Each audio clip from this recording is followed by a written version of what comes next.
ਨੂੰ ਲੈ ਕੇ। ਪਰ ਉਸ ਤੋਂ ਪਹਿਲਾਂ ਧੰਨਵਾਦ ਕਰਦੇ ਚੱਲੀਏ ਸਪਾਂਸਰਸ ਦਾ, ਜਿਹੜੇ ਜ਼ਰੀਆ ਬਣਦੇ ਨੇ ਇਹਨਾਂ ਪ੍ਰੋਗਰਾਮਾਂ ਨੂੰ ਤੁਹਾਡੇ ਤੱਕ ਪਹੁੰਚਾਉਣ ਦੇ ਲਈ। ਖਾਲਸਾ ਇੰਸ਼ੋਰੈਂਸ ਏਜੰਸੀ ਵਾਲੇ, ਜਿਨ੍ਹਾਂ ਤੋਂ ਤੁਸੀਂ ਹਰ ਤਰੀਕੇ ਦੀ ਇੰਸ਼ੋਰੈਂਸ ਲੈ ਸਕਦੇ ਹੋ। ਇੰਸ਼ੋਰੈਂਸ ਬਾਰੇ ਪਤਾ ਕਰਨ ਦੇ ਲਈ ਇਹਨਾਂ ਦਾ ਨੰਬਰ ਹੈ 408 272 2500। ਇਹ 1992 ਤੋਂ ਲਗਾਤਾਰ ਇੰਸ਼ੋਰੈਂਸ ਬਿਜ਼ਨਸ ਦੇ ਵਿੱਚ ਸ਼ਾਨਦਾਰ ਸੇਵਾਵਾਂ ਦੇ ਰਹੇ ਨੇ ਤੇ ਅਮਰੀਕਾ ਭਰ ਦੇ ਵਿੱਚ ਇੰਸ਼ੋਰੈਂਸ ਕਰਦੇ ਨੇ। ਓਬਾਮਾ ਕੇਅਰ, ਮੈਡੀਕੇਅਰ ਜਾਂ ਫਿਰ ਕਵਰਡ ਕੈਲੀਫੋਰਨੀਆ ਬਾਬਤ ਪਾਲਿਸੀ ਕਰਵਾਉਣ ਦੇ ਲਈ, ਸਲਾਹ ਲੈਣ ਦੇ ਲਈ ਅੱਜ ਹੀ ਕਾਲ ਕਰੋ 408 272 2500 ਤੇ। ਟਰਕੀਆਨਾ ਇਮੀਗ੍ਰੇਸ਼ਨ ਲਾ ਫਰਮ ਵਾਲੇ ਜੇ ਟਰਕੀਆਨਾ, ਟੋਨੀ ਟਰਕੀਆਨਾ ਦੇ ਨਾਲ ਤੁਸੀਂ ਯੂਐਸ ਇਮੀਗ੍ਰੇਸ਼ਨ ਬਾਬਤ ਕੋਈ ਵੀ ਸਲਾਹ ਕਰਨੀ ਹੈ ਤੇ ਇਹਨਾਂ ਦਾ ਨੰਬਰ ਹੈ 415 909 0503।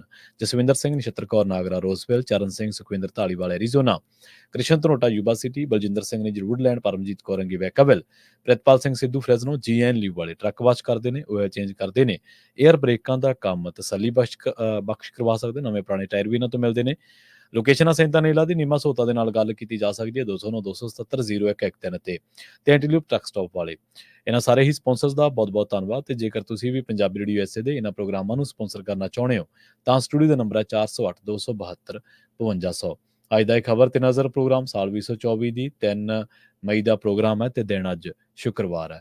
ਖਬਰਾਂ ਦੇ ਵੱਲ ਵਧਦੇ ਹਾਂ। 12ਵੀਂ ਦੇ ਨਤੀਜੇ ਐਲਾਨੇ ਗਏ ਨੇ। ਮੈਰਿਟ ਲਿਸਟ ਦੇ ਵਿੱਚ ਇੱਕ ਅਜਿਹੇ ਨੌਜਵਾਨ ਦਾ ਨਾਂ ਆਇਆ ਜਿਹਦੇ ਕੋਲ ਨਾ ਤਾਂ ਆਪਣਾ ਘਰ ਹੈ, ਨਾ ਹੀ ਉਹਨੂੰ ਘਰ ਦਾ ਖਾਣਾ ਮਿਲਦਾ ਸੀ, ਨਾ ਹੀ ਕੋਈ ਹੋਰ ਸਹੂਲਤ ਸੀ। ਤੁਸੀਂ ਦੇਖੋ ਕਿ ਜਿਹਦੇ ਕੋਲ ਆਪਣਾ ਘਰ ਹੀ ਹੈ ਨਹੀਂਗਾ ਤਾਂ ਉਹ ਬੰਦੇ ਕੋਲੇ ਉਹ ਕਿਹੋ ਜਿਹੇ ਹਾਲਾਤਾਂ ਦੇ ਵਿੱਚ ਜੀ ਰਿਹਾ ਹੋਊਗਾ। ਇਸ ਕਰਕੇ ਇਹ ਜਿਹੜੀ ਖਬਰ ਆ ਸਾਂਝੀ ਕਰਨੀ ਬਹੁਤ ਜ਼ਰੂਰੀ ਹੈ। ਆਪਾਂ ਕਈ ਵਾਰੀ ਨਾ ਦੇਖਦੇ ਹਾਂ ਆਪਣੇ ਆਲੇ ਦੁਆਲੇ ਸ਼ਿਕਾਇਤੀ ਟਾਈਪ ਜੇ ਬੰਦੇ ਹੁੰਦੇ ਆ, ਮਤਲਬ ਹੁੰਦਾ ਸਾਰਾ ਕੁਛ ਪਰ ਫਿਰ ਵੀ ਮਹਾਰਾਜ ਦਾ ਸ਼ੁਕਰ, ਪਰਮਾਤਮਾ ਦਾ ਸ਼ੁਕਰ ਤਾਂ ਬਹੁਤ ਦੂਰ ਦੀ ਗੱਲ ਹੈ। ਡੈਸਟਨੀ ਨੂੰ ਯਾਦ ਕਰਨਾ ਤਾਂ ਬਹੁਤ ਦੂਰ ਦੀ ਗੱਲ ਹੈ। ਮੇਰੇ ਕੋਲੇ ਆਹ ਹੈ ਨਹੀਂ, ਮੇਰੇ ਕੋਲੇ ਉਹ ਹੈ ਨਹੀਂ, ਮੇਰੇ ਕੋਲੇ ਆਹ ਹੈ ਨਹੀਂ, ਮੈਂ ਇਸ ਕਰਕੇ ਨਹੀਂ ਆਹ ਕਰ ਸਕਿਆ, ਮੈਂ ਉਸ ਕਰਕੇ ਨਹੀਂ ਆਹ ਕਰ ਸਕਿਆ।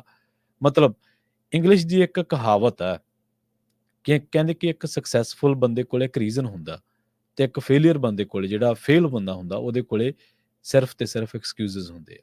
ਇੱਕ ਸਕਸੈਸਫੁਲ ਬੰਦੇ ਕੋਲੇ ਇੱਕ ਰੀਜ਼ਨ ਹੁੰਦਾ, ਕਾਰਨ ਹੁੰਦਾ ਕਿ ਮੈਂ ਆਹ ਕੰਮ ਕਰਨਾ, ਮੈਂ ਬਸ ਮੈਨੂੰ ਆਹ ਚੀਜ਼ ਚਾਹੀਦੀ ਬਸ, ਜਾਂ ਮੈਂ ਇਸ ਗੱਲ ਕਰਕੇ ਆਹ ਕੰਮ ਨੂੰ ਹੱਥ ਪਾਉਣਾ ਤੇ ਉਸ ਤੋਂ ਬਾਅਦ ਇਹਨੂੰ ਸਿਰੇ ਲਾਉਣਾ।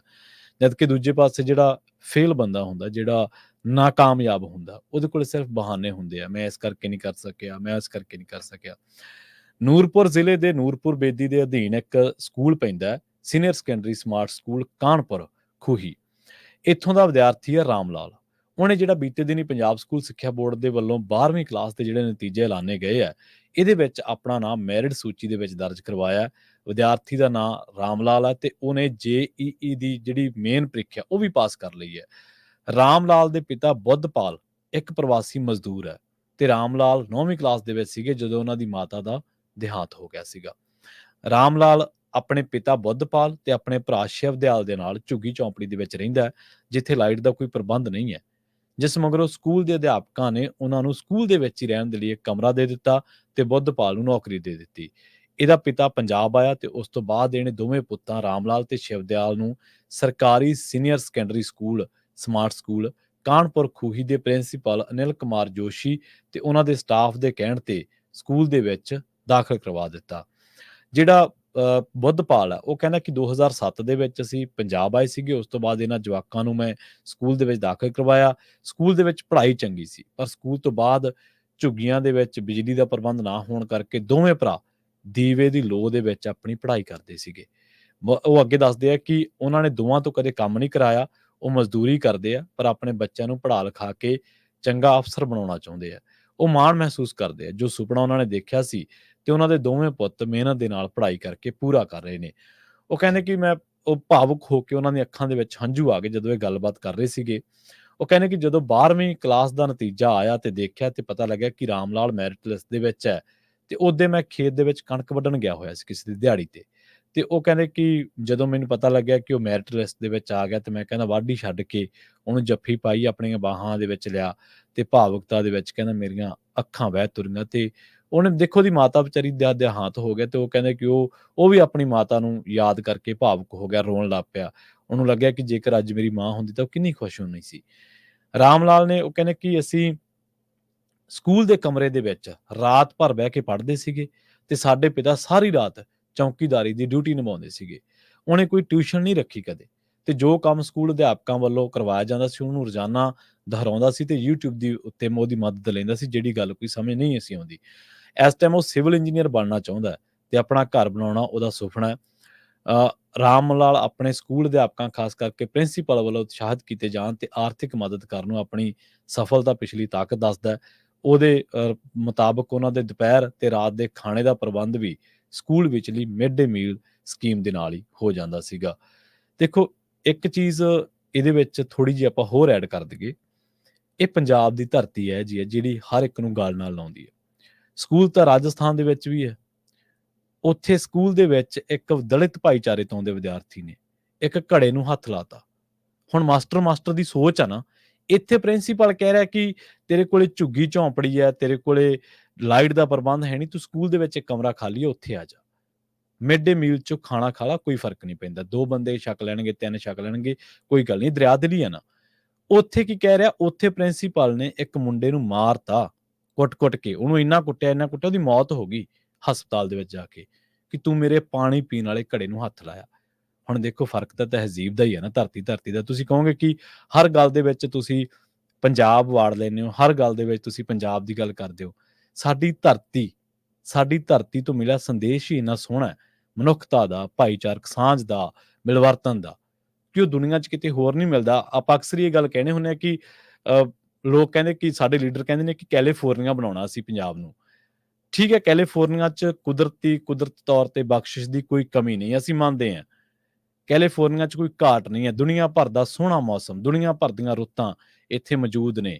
ਲੋਕ ਇੱਥੇ ਆ ਕੇ ਲੋਕਾਂ ਨੇ ਮਿਹਨਤ ਕੀਤੀ, ਲੋਕ ਕਾਮਯਾਬ ਨੇ। ਇਹਦੇ 'ਚ ਕੋਈ ਦੋ ਰਾਏ ਨਹੀਂ, ਇਸ ਧਰਤੀ ਦੇ ਉੱਤੇ ਬਰਕਤ ਦੀ ਕੋਈ ਕਮੀ ਨਹੀਂ ਹੈ।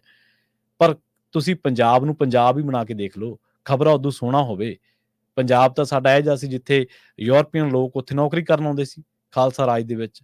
ਸੋ ਅਸੀਂ ਉਹੀ ਪੰਜਾਬ ਬਣਾ ਲਈਏ ਜਿੱਥੇ ਬਾਹਰੋਂ ਲੋਕ ਆਉਣ ਤੇ ਨੌਕਰੀਆਂ ਕਰਨ, ਤੇ ਕੋਈ ਉੱਥੇ ਕੋਈ ਐਸਾ ਕੋਈ ਡਿਸਪਿਊਟ ਨਹੀਂ ਕੋਈ ਨਜ਼ਰ ਆਉਂਦਾ, ਕੋਈ ਕਲੈਸ਼ ਨਹੀਂ ਨਜ਼ਰ ਆਉਂਦਾ, ਕਮਿਊਨਿਟੀ ਕਲੈਸ਼ ਜਿਹਨੂੰ ਆਪਾਂ ਫਿਰਕੂ ਦੰਗਾ ਕਹਿ ਸਕੀਏ, ਉਸ ਰਾਜ ਦੇ ਵਿੱਚ। ਕੋਈ ਤੁਹਾਨੂੰ ਅਨਪੜ੍ਹ ਬੰਦਾ, ਸਾਖਰਤਾ ਦਰ ਕੱਢ ਕੇ ਦੇਖੋ ਉਦੋਂ ਦੀ। ਕੋਈ ਹਿੰਦੂ ਮੁਸਲਮਾਨ ਦਾ ਝਗੜਾ ਹੋਇਆ, ਕਦੇ ਕਿਸੇ ਨੇ ਦਲਿਤ ਨੂੰ ਕੁੱਟਿਆ ਸੀਗਾ? ਕਦੇ ਕਿਸੇ ਨੇ ਇਹ ਕਿਹਾ ਸੀਗਾ ਕਿ ਤੂੰ ਭਾਈ ਮੁਸਲਮਾਨ ਆ ਤੇ ਤੈਨੂੰ ਮੈਂ ਸੜਕ ਤੇ ਨਮਾਜ਼ ਨਹੀਂ ਪੜ੍ਹਨ ਦੇਣੀ, ਠੁੱਡਾ ਮਾਰਿਆ ਸੀ ਕਦੇ? ਕਦੇ ਕਿਸੇ ਹਿੰਦੂ ਨੂੰ ਕਿਹਾ ਸੀਗਾ ਕਿ ਭਾਈ ਤੂੰ ਇੱਥੇ ਇਹ ਨਹੀਂ ਕੰਮ ਕਰ ਸਕਦਾ? ਜਾਂ ਜਿਵੇਂ ਪਾਕਿਸਤਾਨ ਦੇ ਵਿੱਚ ਆਪਾਂ ਮਾਈਨੋਰਿਟੀਜ਼ ਦੇ ਨਾਲ ਦੇਖਦੇ ਹਾਂ, ਅੱਜ ਜੋ ਹੋ ਰਿਹਾ ਉੱਥੇ, ਉਹ ਭਾਵੇਂ ਅਫਗਾਨਿਸਤਾਨ ਦੇ ਵਿੱਚ ਆਪਣੇ ਸਿੱਖ ਭਰਾਵਾਂ ਨਾਲ ਕੀ ਕੁਝ ਹੁੰਦਾ ਰਿਹਾ। ਭਾਰਤ ਦੇ ਵਿੱਚ ਤੁਸੀਂ ਘੱਟ ਗਿਣਤੀਆਂ ਦੇਖ ਲਓ, ਚਾਹੇ ਸਿੱਖ ਹੈ ਚਾਹੇ ਮੁਸਲਮਾਨ ਹੈ। ਖੈਰ, ਆਪਾਂ ਲੰਮੇ ਚਲੇ ਗਏ। ਹੁਣ ਜਿਹੜਾ ਇਹਦਾ ਪਰਿਵਾਰ ਆ, ਜਿਹੜਾ ਇਹਦਾ ਸ਼ਿਵ ਦਿਆਲ ਆ, ਉਹ ਕਹਿੰਦੇ ਕਿ ਅਸੀਂ ਉੱਤਰ ਪ੍ਰਦੇਸ਼ ਦੇ ਰਹਿਣ ਵਾਲੇ ਸੀਗੇ ਤੇ ਰੋਜ਼ੀ ਰੋਟੀ ਦੀ ਭਾਲ ਦੇ ਵਿੱਚ ਅਸੀਂ ਪੰਜਾਬ ਆਏ। ਉਹਨੇ ਹੁਣ 5ਵੀਂ ਕਲਾਸ ਦੇ ਵਿੱਚ ਦੋਵਾਂ ਭਰਾਵਾਂ ਨੇ ਜਵਾਹਰ ਨਵੋਦਿਆ ਵਿਦਿਆਲਿਆ ਦਾ ਟੈਸਟ ਵੀ ਕਲੀਅਰ ਕੀਤਾ। ਸ਼ਿਵ ਦਿਆਲ ਦੱਸਦੇ ਆ ਕਿ 2021 ਦੇ ਵਿੱਚ ਉਹਨਾਂ ਦੇ ਮਾਤਾ ਜੀ ਦੀ ਮੌਤ ਹੋ ਗਈ ਸੀ, ਜਿਸ ਤੋਂ ਬਾਅਦ ਉਹਨਾਂ ਦੋਵਾਂ ਭਰਾਵਾਂ ਦਾ ਪਾਲਣ ਪੋਸ਼ਣ ਉਹਨਾਂ ਦੇ ਪਿਤਾ ਨੇ ਕੀਤਾ ਹੈ। ਹੁਣ ਨਾ, ਇੱਕ ਪੰਜਾਬੀ ਦੇ ਵਿੱਚ 2 ਕਹਾਵਤਾਂ ਆਪਾਂ ਅਕਸਰ ਵਰਤਦੇ ਹਾਂ। ਇੱਕ ਤਾਂ ਹਿੰਮਤੇ ਮਰਦਾ ਮਦਦ ਖੁਦਾ, ਇੱਕ ਉੱਗਣ ਵਾਲੇ ਉੱਗ ਪੈਂਦੇ ਨੇ ਪਾੜ ਕੇ ਸੀਨਾ ਪੱਥਰਾਂ ਦਾ। ਇਹ ਬਾਬਾ ਨਜ਼ਮੀ ਦੇ ਲਿਖੇ ਹੋਏ ਬੋਲ ਨੇ। ਤੇ ਇੱਕ ਪੰਜਾਬੀ ਦੇ ਵਿੱਚ ਵੀ ਇੱਕ ਗਾਣਾ ਹੈ, ਪਹੁੰਚ ਚੰਨ ਤੱਕ ਜਾਂਦੇ ਲੋਕੀ ਰਾਹਾਂ ਤੋਂ ਬਗੈਰ। ਮਤਲਬ ਰਾਹ ਨਹੀਂ ਹੁੰਦਾ ਨਾ ਚੰਨ ਨੂੰ, ਪਰ ਉਹਨਾਂ ਨੂੰ ਸਾਰਾ ਮੈਕੈਨਿਜ਼ਮ ਪਤਾ ਹੁੰਦਾ ਕਿ ਕਿਵੇਂ ਰਾਕਟ ਲਾਂਚ ਹੋਊਗਾ, ਕਿਵੇਂ ਉੱਥੇ ਅਪੜੂਗਾ, ਕਿੰਨਾ ਈਂਧਣ ਚਾਹੀਦਾ, ਕਿੰਨੀ ਗੈਸ ਚਾਹੀਦੀ, ਕਿੰਨਾ ਜੋ ਵੀ ਪਦਾਰਥ ਉਹਨੂੰ ਤਾਕਤ ਦਿੰਦੇ ਨੇ ਅੱਗੇ ਵਧਣ ਦੇ ਲਈ ਰਾਕਟ ਨੂੰ, ਕਿਵੇਂ ਉਹ ਲੈਂਡ ਹੋਊਗਾ, ਕਿਵੇਂ ਸਾਰਾ ਕੁਝ ਹੋਊਗਾ। ਸਾਰਾ ਮੈਥਮੈਟਿਕਲੀ ਚੀਜ਼ਾਂ ਸਮਝੀਆਂ ਜਾਂਦੀਆਂ, ਫਿਰ ਉਸ ਤੋਂ ਬਾਅਦ ਤਿਆਰੀ ਕੀਤੀ ਜਾਂਦੀ ਹੈ ਆਪਰੇਸ਼ਨ ਦੀ। ਜਿਹੜੇ ਸਕੂਲ ਪ੍ਰਿੰਸੀਪਲ ਨੇ ਅਨਿਲ ਕੁਮਾਰ ਜੋਸ਼ੀ, ਉਹ ਦੱਸਦੇ ਨੇ ਕਿ ਸਾਨੂੰ 4 ਸਾਲ ਪਹਿਲਾਂ ਪਤਾ ਲੱਗਿਆ ਸੀਗਾ ਕਿ 2 ਹੋਣਹਾਰ ਵਿਦਿਆਰਥੀ ਨੇ, ਪਰ ਇਹਨਾਂ ਦੇ ਹਾਲਾਤ ਬਹੁਤ ਮੁਸ਼ਕਲ ਨੇ, ਪਰ ਇਹਨਾਂ ਦੇ ਵਿੱਚ ਪੜ੍ਹਨ ਦਾ ਜਜ਼ਬਾ ਬਹੁਤ ਹੈ। ਉਹ ਕਹਿੰਦੇ ਕਿ ਅਸੀਂ ਮਦਦ ਵਜੋਂ ਇੱਕ ਰਿਹਾਇਸ਼ ਦਿੱਤੀ ਤੇ ਪਿਤਾ ਨੂੰ ਚੌਕੀਦਾਰ ਦੀ ਨੌਕਰੀ ਦਿੱਤੀ। ਆਸ ਹੈ ਕਿ ਦੋਵੇਂ ਭਰਾ ਜ਼ਿੰਦਗੀ ਦੇ ਵਿੱਚ ਕਾਮਯਾਬ ਜ਼ਰੂਰ ਹੋਣਗੇ। ਮੋਹਾਲੀ ਦੇ ਵਿੱਚ ਇੱਕ ਟੀਚਰ ਸਾਹਿਬਾਨ ਨੇ, YouTube ਤੇ ਉਹਨਾਂ ਦੀਆਂ ਇੰਟਰਵਿਊਜ਼ ਬਹੁਤ ਪਈਆਂ। ਉਹਨਾਂ ਨੇ ਗਰੀਬ ਘਰ ਦੇ ਜਵਾਕਾਂ ਨੂੰ ਜੱਜ ਬਣਾਇਆ। ਪੜ੍ਹ ਕੇ ਦੇਖਿਓ, ਉਹ ਆਪ ਜੱਜ ਨਹੀਂ ਬਣ ਸਕੇ, ਉਹ ਆਪ ਤਿਆਰੀ ਕਰਾਉਂਦੇ ਆ। ਉਹ ਕਹਿੰਦੇ ਨੇ ਕਿ ਮੇਰਾ ਸੁਪਨਾ ਸੀਗਾ, ਆਪ ਸ਼ਾਇਦ ਉਹ ਵਕੀਲ ਨੇ ਬਹੁਤ ਤਕੜੇ। ਉਹ ਕਹਿੰਦੇ ਮੇਰਾ ਸੁਪਨਾ ਸੀਗਾ ਜੱਜ ਬਣਨ ਦਾ, ਪਰ ਮੈਂ ਬਣ ਨਹੀਂ ਸਕਿਆ। ਪਰ ਇਸ ਵਾਰੀ ਜਿਹੜੇ ਨਤੀਜੇ ਆਏ ਸੀਗੇ ਇਸ ਇਮਤਿਹਾਨ ਦੇ, ਉਹਦੇ ਵਿੱਚੋਂ 11 ਬੱਚੇ ਇਹੋ ਜਿਹੇ ਆ ਜਿਹੜੇ ਉਸ ਅਕੈਡਮੀ ਦੇ ਪੜ੍ਹੇ ਨੇ ਤੇ ਉਹ ਜੱਜ ਬਣੇ ਨੇ, ਤੇ ਉਹਨਾਂ ਦੇ ਵਿੱਚੋਂ 6-7 ਬਹੁਤ ਅਤੀ ਸਧਾਰਨ ਘਰਾਂ ਦੇ ਵਿੱਚੋਂ, ਅਤੀ ਗਰੀਬ ਘਰਾਂ ਦੇ ਵਿੱਚੋਂ, ਆਰਥਿਕ ਤੌਰ ਤੇ ਮਾੜੇ ਘਰਾਂ ਦੇ ਵਿੱਚੋਂ, ਮਾਤੜ ਘਰਾਂ ਦੇ ਵਿੱਚੋਂ, ਆਪਣੇ ਵਰਗੇ ਘਰਾਂ ਦੇ ਵਿੱਚੋਂ ਆਪਾਂ ਕਹਿ ਦਿੰਦੇ ਹਾਂ ਨਿਕਲੇ ਆ। ਪਰ ਉਹਨਾਂ ਦਾ ਸੁਪਨਾ ਉਹ ਬਣਾਉਂਦੇ ਨੇ, ਗਰੀਬ ਜਵਾਕਾਂ ਨੂੰ ਜੱਜ ਬਣਾਉਂਦੇ ਨੇ। ਕੋਈ ਦੇ ਸਕਦਾ ਦੇਣਾ ਇਹ ਜੇ ਬੰਦੇ ਦਾ, ਐਡੀ ਨਿਆਬ ਸ਼ਖਸੀਅਤ ਦਾ। YouTube ਤੇ ਕੱਢ ਕੇ ਉਹਨਾਂ ਦੇ, ਮਾਫ਼ ਕਰਨਾ ਮੈਂ ਨਾਮ ਭੁੱਲ ਗਿਆ, ਮੈਨੂੰ ਨਾਮ ਵਿਸਰਨਾ ਨਹੀਂ ਚਾਹੀਦਾ ਸੀ, ਮੈਨੂੰ ਨਾਮ ਉਹਨਾਂ ਦਾ ਲੈਣਾ ਚਾਹੀਦਾ ਸੀ, ਪਰ ਮੇਰੇ ਹੁਣ ਅਚਾਨਕ ਯਾਦ ਆ ਗਿਆ। ਉਹਨਾਂ ਦੀਆਂ ਇੰਟਰਵਿਊਜ਼ ਬਹੁਤ ਪਈਆਂ। ਮੋਹਾਲੀ ਦੇ ਵਿੱਚ ਰਹਿੰਦੇ ਨੇ, ਤਿਆਰੀ ਕਰਾਉਂਦੇ ਨੇ UPSC ਦੀ, ਤੇ ਜੱਜ ਬਣਾਉਂਦੇ ਨੇ ਜਵਾਕਾਂ ਨੂੰ। ਹੋਰ ਵੀ ਕਈ ਇਮਤਿਹਾਨਾਂ ਦੀ ਤਿਆਰੀ ਕਰਾਉਂਦੇ ਆ ਉਹ। ਉਹ ਸਮਰੱਥਾ ਦੇਖਦੇ ਆ। ਇੱਕ ਵਾਰੀ BBC ਦੇ ਉੱਤੇ ਮੈਂ ਇੱਕ ਕਹਾਣੀ ਪੜ੍ਹੀ ਇੱਕ ਬੱਚੀ ਦੀ, ਜਿਹਦੇ ਪਿਤਾ ਦੁੱਧ ਵੇਚਦੇ ਹੁੰਦੇ ਸੀ। ਉਹ ਕਹਿੰਦੇ ਕਿ ਜਦੋਂ ਦੁੱਧ ਵੇਚਣਾ ਮੇਰੇ ਬਾਪ ਨੇ ਜਾਂ ਪਿਤਾ ਨੇ ਜਾਂ ਪਿਓ ਨੇ ਕਹਿ ਦਿੰਦੇ ਆਪਾਂ, ਤਾਂ ਉਹ ਕਹਿੰਦੇ ਕਿ ਲੋਕਾਂ ਨੂੰ ਉਹਨਾਂ ਨਾਲ ਝਗੜਾ ਕਰਨਾ ਕਿ ਤੂੰ ਅੱਜ ਲੇਟ ਆ ਗਿਆ, ਅੱਜ ਅਸੀਂ ਕੰਮ ਤੇ ਜਾਣਾ ਸੀ, ਤੂੰ ਪੈਸੇ ਮੰਗ ਲਏ ਸਾਡੇ ਤੋਂ। ਹੁਣ ਇਹ ਵੀ ਤਾਂ ਇੱਕ ਰੌਲਾ ਨਾ, ਕਿ ਬੰਦਾ ਜਦੋਂ ਕੋਈ ਉਜ਼ਰਤ ਮੰਗਦਾ ਤੇ ਕਈ ਵਾਰੀ ਮੂਹਰਲਾ ਬੰਦਾ, ਉਹਦਾ ਕੋਈ ਦਿਮਾਗੀ ਤੌਰ ਤੇ ਕੋਈ ਚੱਲ ਕੁਛ ਹੋ ਰਿਹਾ ਹੁੰਦਾ, ਤਾਂ ਉਹ ਕਹਿੰਦਾ ਕਿ ਮਹੀਨੇ ਬਾਅਦ ਜਦੋਂ ਪੈਸੇ ਮੰਗਣੇ, ਲੋਕਾਂ ਨੇ ਕਹਿਣਾ ਕਿ ਯਾਰ ਸਾਡੀ ਤਾਂ ਇਹ ਤਨਖਾਹ ਵੀ ਨਹੀਂ ਆਈ, ਤੂੰ ਪਹਿਲਾਂ ਪੈਸੇ ਮੰਗਣ ਲੱਗ ਪਿਆ। ਜਦ ਕਿ ਉਹਨੇ ਆਪਣੇ ਵਿਚਾਰੇ ਨੇ ਪਸ਼ੂਆਂ ਦਾ ਕੋਈ ਹਰਾ ਚਾਰਾ, ਫੀਡ ਦਾ ਪ੍ਰਬੰਧ ਜਾਂ ਘਰ ਦੀ ਕਬੀਲਦਾਰੀ ਉਹ ਵੀ ਚਲਾਉਣਾ ਹੁੰਦਾ। ਉਹ ਕਹਿੰਦੇ ਕਿ ਮੈਂ ਰੋਜ਼ ਦੇਖਣਾ ਕਿ ਮੇਰੇ ਪਿਤਾ ਵਿਚਾਰੇ ਉਹਨਾਂ ਦੀਆਂ ਗੱਲਾਂ ਸੁਣ ਕੇ ਚੁੱਪ ਕਰ ਜਾਂਦੇ, ਕਿਉਂਕਿ ਬੇਬਸ ਸੀਗੇ। ਹੋਰ ਕੋਈ ਕਾਰੋਬਾਰ ਨਹੀਂ ਸੀ, ਘਰ ਦੇ ਵਿੱਚ 8-9 ਡੰਗਰ ਸੀਗੇ, ਉਹੀ ਉਹਨਾਂ ਦੀ ਜਾਇਦਾਦ, ਉਹੀ ਸੰਪੱਤੀ, ਉਹੀ ਸਾਰਾ ਕੁਝ ਸੀਗਾ। ਤੇ ਕਹਿੰਦੇ ਕਿ ਉਹਨਾਂ ਦਾ ਪਾਲਣ ਪੋਸ਼ਣ ਕਰਦੇ ਸੀ, ਜਿਹੜਾ ਉਹਨਾਂ ਤੋਂ ਦੁੱਧ ਪੈਦਾ ਹੁੰਦਾ ਸੀ ਡੰਗਰਾਂ ਤੋਂ, ਪਸ਼ੂਆਂ ਤੋਂ, ਮੱਝਾਂ ਗਾਵਾਂ ਤੋਂ, ਉਹ ਕਹਿੰਦੇ ਉਹ ਵੇਚਦੇ ਸੀ ਤੇ ਸਾਡਾ ਗੁਜ਼ਾਰਾ ਚੱਲਦਾ ਸੀਗਾ। ਉਹ ਕੁੜੀ ਨੇ ਜੱਜ ਦਾ ਇਮਤਿਹਾਨ ਪਾਸ ਕੀਤਾ ਤੇ BBC ਨੇ ਹੈਡਲਾਈਨ ਦਿੱਤੀ, ਸ਼ਾਇਦ ਕਿਸੇ ਹੋਰ ਅਖਬਾਰ ਨੇ, ਕਿ ਕੌਣ ਕਹਿੰਦਾ ਕਿ ਆਸਮਾਨ ਦੇ ਵਿੱਚ ਛੇਕ ਨਹੀਂ ਹੋ ਸਕਦਾ, ਆਸਮਾਨ 'ਚ ਮੋਹਰੀ ਕਰਨ ਦਾ ਤੁਹਾਡਾ ਇਰਾਦਾ ਹੋਣਾ ਚਾਹੀਦਾ। ਇਹ ਗੱਲਾਂ ਆਪਾਂ ਤਾਂ ਨਹੀਂ ਕੀਤੀਆਂ ਕਿ ਮੁੰਡਾ ਜਾਂ ਕੋਈ 12ਵੀਂ ਦੇ ਨਤੀਜੇ, ਪਰ ਹਰ ਵਾਰ ਇਹ ਮੇਰੀ ਨਿੱਜੀ ਦਿਲਚਸਪੀ ਹੁੰਦੀ ਹੈ ਕਿ ਹਰ ਵਾਰ ਜਦੋਂ ਵੀ ਕਿਸੇ ਇਮਤਿਹਾਨ ਦਾ ਨਤੀਜਾ, ਕਿਸੇ ਵੀ ਇਮਤਿਹਾਨ ਦਾ, ਚਾਹੇ ਉਹ IAS ਹੋਵੇ, UPSC ਦਾ ਕੋਈ ਹੋਵੇ, ਚਾਹੇ ਉਹ SSC ਸਟਾਫ ਸਿਲੈਕਸ਼ਨ ਕਮਿਸ਼ਨ ਦਾ ਹੋਵੇ, ਚਾਹੇ ਉਹ JEE ਦਾ ਹੋਵੇ, IIT ਦਾ ਹੋਵੇ, 12ਵੀਂ ਦਾ ਹੋਵੇ, 10ਵੀਂ ਦਾ ਹੋਵੇ, ਆਪਣੇ 8ਵੀਂ ਦਾ ਹੋਵੇ, ਕਿਸੇ ਵੀ ਤਰ੍ਹਾਂ ਦਾ, ਕਿਸੇ ਵੀ ਬੋਰਡ ਦਾ, ਪੰਜਾਬ ਸਕੂਲ ਸਿੱਖਿਆ ਬੋਰਡ ਦਾ ਹੋਵੇ, ICSE ਦਾ ਹੋਵੇ, CBSE ਦਾ ਹੋਵੇ, ਚਲੋ ਕਈ ਬੋਰਡ ਤਾਂ ਬਹੁਤ ਅਮੀਰ ਆ, ਉੱਥੇ ਜਵਾਕਾਂ ਨੂੰ ਪੜ੍ਹਾਉਣ ਦੇ ਲਈ ਤਾਂ ਬਹੁਤ ਪੈਸਾ ਚਾਹੀਦਾ। ਇਹ ਜਿਹੜੀ ਰਾਮ ਲਾਲ ਦੀ ਜਿਹੜੀ ਕਹਾਣੀ ਹੈ, ਰਾਮ ਲਾਲ ਦੀ ਜਿਹੜੀ ਖਬਰ ਹੈ, ਇਹ ਸਾਨੂੰ ਕੀ ਦੱਸਦੀ ਹੈ? ਇਹ ਸਾਨੂੰ ਦੱਸਦੀ ਹੈ ਕਿ ਸਰਕਾਰੀ ਸਕੂਲਾਂ ਦੇ ਵਿੱਚ ਵੀ ਹਲੇ ਵੀ ਉਹ ਲੋਕ ਹੈਗੇ ਨੇ ਜਿਨ੍ਹਾਂ ਨੂੰ ਕਲਾ ਦੀ ਪਰਖ ਹੈ, ਜਿਨ੍ਹਾਂ ਨੂੰ ਹੁਨਰ ਦੀ ਪਰਖ ਹੈ। ਸਾਨੂੰ ਇਸ ਵਿਵਸਥਾ ਨੂੰ ਬਚਾਉਣ ਦੀ ਲੋੜ ਹੈ। ਠੀਕ ਹੈ, ਇਹਦੇ 'ਚ ਖਾਮੀਆਂ ਬਹੁਤ ਨੇ, ਇਹਦੇ 'ਚ ਕਮੀਆਂ ਬਹੁਤ ਨੇ, ਪਰ ਫਿਰ ਵੀ ਪੰਜਾਬ ਦਾ ਸਿੱਖਿਆ ਢਾਂਚਾ ਜਿਹੜਾ, ਉਹ ਮੁਕਾਬਲਤਨ ਦੂਜੇ ਸੂਬਿਆਂ ਦੇ, ਖਾਮੀਆਂ ਹੈਗੀਆਂ ਨੇ, ਪਰ ਜਿਹੜਾ ਸਾਡੇ ਕੋਲੇ ਬੇਸਿਕ ਇਨਫਰਾਸਟਰਕਚਰ ਜਿਹੜਾ ਹੋਣਾ ਚਾਹੀਦਾ, ਉਹ ਸਾਡੇ ਕੋਲੇ ਹਲੇ ਵੀ ਬਿਹਤਰ ਹੈ ਤੇ ਅਸੀਂ ਇਹਨੂੰ ਹੋਰ ਵਧੀਆ ਬਣਾ ਸਕਦੇ ਹਾਂ। ਬੇਸਿਕ ਇਨਫਰਾਸਟਰਕਚਰ ਤੋਂ ਭਾਵ ਕਿ ਸਾਡੇ ਕੋਲੇ ਸਕੂਲਾਂ ਦੀਆਂ ਇਮਾਰਤਾਂ, ਉਹਨਾਂ ਦੇ ਵਿੱਚ ਪੀਣ ਵਾਲੇ ਪਾਣੀ ਦਾ ਪ੍ਰਬੰਧ, ਉਹਨਾਂ ਦੇ ਵਿੱਚ ਬੈਠਣ ਦਾ ਪ੍ਰਬੰਧ। ਹਾਲਾਂਕਿ ਠੀਕ ਹੈ, ਕਈ ਸਰਹੱਦੀ ਇਲਾਕੇ ਹੋਣਗੇ, ਕਿਉਂਕਿ ਮੈਂ ਆਪ ਉਹਨਾਂ ਇਲਾਕਿਆਂ ਦੇ ਵਿੱਚ ਗਿਆ। ਤੁਸੀਂ ਗੁਰਦਾਸਪੁਰ ਦੇ ਕਈ ਇਲਾਕੇ ਹੋਣਗੇ, ਤੁਸੀਂ ਅੰਮ੍ਰਿਤਸਰ ਸਾਹਿਬ ਦੇ ਕਈ ਇਲਾਕੇ ਹੋਣਗੇ, ਉਸ ਤੋਂ ਬਾਅਦ ਫਿਰੋਜ਼ਪੁਰ ਆ ਜਾਓ, ਫਾਜ਼ਿਲਕਾ ਆ ਜਾਓ, ਅਬੋਹਰ ਆ ਜਾਓ। ਇੱਥੇ ਕਈ ਪਿੰਡ ਹੈਗੇ ਨੇ ਜਿੱਥੇ ਹਲੇ ਵੀ ਸਕੂਲਾਂ ਦੇ ਵਿੱਚ ਮਾੜੀ ਹਾਲਾਤ ਆ, ਪਰ ਤਕਰੀਬਨ ਪੰਜਾਬ ਦੇ ਸਾਰੇ ਸਕੂਲਾਂ ਦੀ ਹਾਲਤ ਠੀਕ ਹੈ, ਐਡੀ ਕੋਈ ਗੱਲ ਨਹੀਂ ਹੈ। ਹਾਂ, ਸਟਾਫ ਦੀ ਕਮੀ ਜ਼ਰੂਰ ਹੈ, ਇਹ ਸਾਨੂੰ ਮੰਨਣਾ ਪਊਗਾ, ਅਧਿਆਪਕਾਂ ਦੀ ਕਮੀ ਜ਼ਰੂਰ ਹੈ, ਪਰ ਇੱਕ ਤਾਂ ਇਹ ਹੈ ਕਿ ਸਾਡਾ ਇਨਫਰਾਸਟਰਕਚਰ ਹਾਲੇ ਵੀ ਦੂਜੇ ਸੂਬਿਆਂ ਨਾਲੋਂ ਬਿਹਤਰ ਹੈ। ਦੂਜੀ ਗੱਲ ਇਹ ਹੈ ਕਿ ਸਾਡੇ ਜਿਹੜੀ ਇਸ ਧਰਤੀ ਨੂੰ ਭਾਗ ਲੱਗੇ ਹੋਏ ਨੇ ਕਿ ਇੱਥੇ ਹਰ ਬੰਦਾ ਆ ਕੇ ਕਾਮਯਾਬ ਹੋ ਸਕਦਾ। ਗੱਲ ਨਾਲ ਲਾਉਣ ਦੀ ਰਵਾਇਤ ਹੈ ਇੱਕ, ਉਹ ਕਈ ਲੋਕਾਂ ਨੇ ਡੰਗੋਰੀ ਫੜੀ ਹੋਈ ਹੈ ਹਾਲੇ ਵੀ। ਤੇ ਤੀਜੀ ਇਹ ਹੈ ਕਿ ਤੁਹਾਡੇ 'ਚ ਜਜ਼ਬਾ ਹੋਣਾ ਚਾਹੀਦਾ ਹੈ, ਤੁਹਾਡੇ 'ਚ ਹਾਲਾਤਾਂ ਦੇ ਨਾਲ ਲੜਨ ਦਾ, ਉਹਨਾਂ ਦੇ ਨਾਲ ਸਿੱਝਣ ਦਾ। ਇਬਰਾਹਿਮ ਲਿੰਕਨ ਦੀ ਸਟੋਰੀ ਆਪਾਂ ਸਾਰਿਆਂ ਨੇ ਪੜ੍ਹੀ ਹੈ। ਠੀਕ ਹੈ, ਉਹ ਵੈਸਟਰਨ ਦੇ ਵਿੱਚ ਮੋਟੀਵੇਸ਼ਨਲ ਇੱਕ ਆਈਡੀਅਲ ਉਦਾਹਰਨ ਹੋ ਸਕਦੀ ਹੈ, ਪਰ ਅਜਿਹੀਆਂ ਉਦਾਹਰਨਾਂ ਤਾਂ ਸਾਡੇ ਇਤਿਹਾਸ ਦੇ ਵਿੱਚ, ਸਾਡੇ ਸੱਭਿਆਚਾਰ ਦੇ ਵਿੱਚ, ਸਾਡੇ ਵਿਰਸੇ ਦੇ ਵਿੱਚ, ਸਾਡੇ ਪੰਜਾਬ ਦੇ ਵਿੱਚ ਅਨੇਕਾਂ ਮਿਲ ਜਾਣਗੀਆਂ। ਤੇ ਜਿਹੜੀ ਮੈਂ ਕੁੜੀ ਦੀ ਕਹਾਣੀ ਦੱਸ ਰਿਹਾ ਸੀ, ਜਿਹਦੇ ਪਿਤਾ ਦੁੱਧ ਵੇਚਦੇ ਹੁੰਦੇ ਸੀ, ਉਹ ਕਹਿੰਦੇ ਕਿ ਫਿਰ ਮੈਂ ਫੈਸਲਾ ਕੀਤਾ ਕਿ ਮੈਂ ਕੋਈ ਅਜਿਹੀ ਨੌਕਰੀ ਕਰਨੀ ਹੈ ਜਿਹਦੇ ਨਾਲ ਘੱਟੋ ਘੱਟ ਮੇਰੇ ਮਾਪਿਆਂ ਨੂੰ ਆਰਥਿਕ ਤੌਰ ਤੇ ਕੋਈ ਇਸ ਤਰ੍ਹਾਂ ਦੀਆਂ ਪਰੇਸ਼ਾਨੀਆਂ, ਸੰਕਟ ਦਾ ਸਾਹਮਣਾ ਨਾ ਕਰਨਾ ਪਵੇ। ਤਾਂ ਉਹਨਾਂ ਨੇ ਬੜੀ ਲਗਨ ਦੇ ਨਾਲ, ਉਹ 3 ਭੈਣਾਂ ਸੀਗੀਆਂ, ਉਹ ਵੱਡੀ ਭੈਣ ਸੀਗੇ, ਉਹਨਾਂ ਨੇ ਆਪਣੇ ਪਿਤਾ ਦੇ ਨਾਲ ਪੱਠੇ ਕਤਰਾਉਂਦੀ ਸੀ ਉਹ ਕੁੜੀ, ਤੇ ਉਸ ਤੋਂ ਬਾਅਦ ਜਿੰਨੇ 8-10 ਡੰਗਰ ਸੀਗੇ, ਉਹਨਾਂ ਸਾਰਿਆਂ ਦਾ ਗੋਹਾ ਕੂੜਾ ਕਰਦੀ ਸੀ। ਗੋਹਾ ਸਿੱਟਣਾ ਮਤਲਬ ਉਹਨਾਂ ਨੂੰ ਪਾਲਣ ਪੋਸ਼ਣ ਕਰਨਾ, ਪੱਠੇ ਕਤਰਾਉਣ ਤੋਂ ਲੈ ਕੇ ਧਾਰਾਂ ਕਢਾਉਣਾ, ਉਹਨਾਂ ਨੂੰ ਬੰਨਣਾ ਖੋਲ੍ਹਣਾ, ਸਾਰਾ ਕੁਛ। ਪਰ ਜਦੋਂ ਵੀ ਉਹ ਮੰਨ ਲਓ ਕਿੱਲੇ ਨਾਲ ਉਹਨੇ ਸੰਗਲ ਪਾਤਾ, ਜਾਂ ਉਹਨੇ ਅਖੀਰਲੀ ਵਾਰੀ ਪੱਠਿਆਂ ਵਾਲੀ ਮਸ਼ੀਨ ਦੇ ਵਿੱਚ ਰੁੱਗ ਲਾਤਾ, ਉਹਦੇ ਪਿਤਾ ਫੇਰ ਰਹੇ ਨੇ ਮਸ਼ੀਨ ਨੂੰ, ਜਾਂ ਉਹਨੇ ਅਖੀਰਲਾ ਟੋਕਰਾ ਗੋਹੇ ਦਾ ਸਿੱਟਤਾ, ਤੇ ਉਹਨੇ ਕੀ ਚੱਕਣਾ? ਕਿਤਾਬ ਚੱਕ ਲੈਣੀ।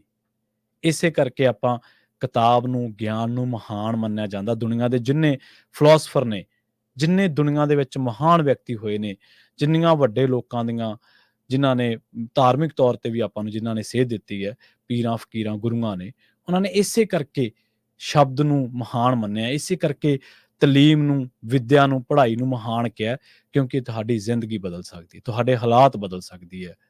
ਇੱਕ ਆਮ ਘਰਾਂ ਦੇ, ਇੱਕ ਆਮ ਲੋਕ ਜਿਹੜੇ ਲੋਕਾਂ ਨੂੰ ਵਿਚਾਰਿਆਂ ਨੂੰ, ਕੋਈ ਮੇਰੇ ਵਰਗੇ ਮਾਤੜਾਂ ਨੂੰ ਸਵੇਰੇ ਉੱਠ ਕੇ ਇਹੀ ਪਤਾ ਹੁੰਦਾ ਸੀਗਾ ਵੀ ਸਕੂਲ ਜਾਣਾ ਜਾਂ ਤੜਕੇ 4 ਪਸ਼ੂਆਂ ਦੀਆਂ ਧਾਰਾਂ ਕੱਢਣੀਆਂ। ਉਹਨਾਂ ਲੋਕਾਂ ਨੂੰ ਉਸ ਤਾਲੀਮ ਨੇ ਬਿਹਤਰ ਜ਼ਿੰਦਗੀ ਦੇ ਆਪਸ਼ਨ ਬਖਸ਼ੇ। ਔਰ ਇਹ ਇੱਕ ਨਹੀਂ, ਰਾਮ ਲਾਲ ਵਰਗੇ, ਉਹ ਕੁੜੀ ਵਰਗੇ ਹਜ਼ਾਰਾਂ ਲੋਕ ਨੇ ਆਪਣੀ ਜ਼ਿੰਦਗੀ ਦੇ ਵਿੱਚ। ਪਰ ਅਸੀਂ ਕੀ ਕਰਦੇ ਹਾਂ? ਸਾਡੇ ਵਰਗੇ ਕੀ ਕਰਦੇ ਆ? ਯਾਰ ਮੈਂ ਕੰਮ ਤੇ ਲੇਟ ਹੋ ਗਿਆ, ਮੈਂ ਅੱਜ ਆਏ ਸੀ। ਹੁਣ ਕਈਆਂ ਨੂੰ ਤਾਂ ਕੰਮ ਵੀ ਨਹੀਂ ਮਿਲਦਾ, ਉਹ ਤਾਂ ਕਹਿੰਦੇ ਨੇ ਕੰਮ ਹੀ ਮਿਲ ਜਾਵੇ। ਪਰ ਸਾਨੂੰ ਜਿਹਨੂੰ ਮਿਲਿਆ ਹੋਇਆ, ਉਹ ਕਹਿੰਦੇ ਮੈਂ ਤਾਂ ਆਇਆ ਸੀ, ਮੈਂ ਤਾਂ ਉਹ ਸੀ, ਮੈਂ ਤਾਂ ਫਲਾਨਾ ਸੀ, ਮੈਂ ਤਾਂ ਆਏ ਸੀ। 100 ਬਹਾਨੇ ਘੜਦੇ ਹਾਂ ਅਸੀਂ, 100 ਇਹੋ ਜਿਹੀ ਚੀਜ਼ਾਂ, ਤਰਕੀਬਾਂ ਲਾਉਣੇ ਆ ਕਿ ਕਾਸ਼, ਹਾਏ ਅੱਜ ਇਹ ਤੋਂ ਕਰਨ ਤੋਂ ਬਚਾਅ ਹੋ ਜੇ। ਕੰਪਿਊਟਰਾਂ ਦੀ ਕਰਨਾ, ਨਾਲੇ ਆਪਾਂ ਮੋਸਟਲੀ ਕੰਮ ਅੱਜ ਦੁਨੀਆ ਕੀਪੈਡ ਤੇ ਕਰ ਰਹੀ ਹੈ। ਬਹੁਤ ਹੱਦ ਤੱਕ, ਬਹੁਤ ਘੱਟ ਲੋਕ ਹੋਣਗੇ ਜਿਨ੍ਹਾਂ ਨੂੰ ਫੀਲਡ ਦੇ ਵਿੱਚ ਜਾਣਾ ਪੈਂਦਾ ਹੈ। ਹੈਗੀਆਂ ਨੇ ਜੋਬਸ, ਮੈਂ ਇਸ ਗੱਲ ਤੋਂ ਇਨਕਾਰ ਹੀ ਨਹੀਂ ਗਾ, ਪਰ ਵੱਡੀ ਗਿਣਤੀ ਜੋਬਸ ਸਾਡੇ ਨਾਲ ਇਹੋ ਜਿਹੀਆਂ ਨੇ ਜਿਹੜੀਆਂ ਤੁਸੀਂ ਇੰਟਰਨੈਟ ਤੇ ਬਹਿ ਕੇ ਕਰਦੇ ਹੋ। ਮਤਲਬ ਕਿ ਫਿਜ਼ੀਕਲੀ ਤੁਹਾਨੂੰ ਕੋਈ ਔਖਿਆਂ ਨਹੀਂ ਕਰਦੀਆਂ ਉਹ ਜੋਬਸ, ਪਰ ਅਸੀਂ ਉਹਨਾਂ ਤੋਂ ਵੀ ਟਲਦੇ ਹਾਂ। ਤੇ ਧੰਨ ਉਹ ਲੋਕ ਨੇ ਜਿਨ੍ਹਾਂ ਕੋਲੇ ਘਰੇ ਦੀਵਾ ਵੀ ਹੈ ਨੀ ਗਾ, ਬਲਬ ਵੀ ਹੈ ਨੀ ਗਾ, ਪਰ ਉਹ ਪੜ੍ਹਦੇ ਨੇ, ਪਰ ਉਹ ਅੱਗੇ ਜਾਂਦੇ ਨੇ, ਉਹ ਤਰੱਕੀ ਕਰਦੇ ਨੇ, ਕਿਉਂਕਿ ਇੱਕੋ ਇੱਕ ਗੱਲ ਆ ਉਹਨਾਂ ਦੇ ਵਿੱਚ ਦੁਨੀਆ ਨਾਲੋਂ ਵਿਲੱਖਣ, ਉਹਨਾਂ ਦੇ ਇਰਾਦੇ ਨੇਕ ਨੇ, ਉਹਨਾਂ ਨੂੰ ਮਿਹਨਤ ਕਰਨ ਤੋਂ ਡਰ ਨਹੀਂ ਲੱਗਦਾ। ਆਪਾਂ ਇੱਕ ਬ੍ਰੇਕ ਦੇ ਲਈ ਰੁਕਾਂਗੇ, ਬ੍ਰੇਕ ਤੋਂ ਬਾਅਦ ਆਪਣੇ ਨਾਲ ਜੁੜਨਗੇ ਡਾਕਟਰ ਗੁਰਜੋਤ ਸਿੰਘ, ਜੋਤ ਆਯੁਰਵੈਦਿਕ ਸੈਂਟਰ, ਟੋਰਾਂਟੋ, ਕੈਨੇਡਾ ਤੋਂ।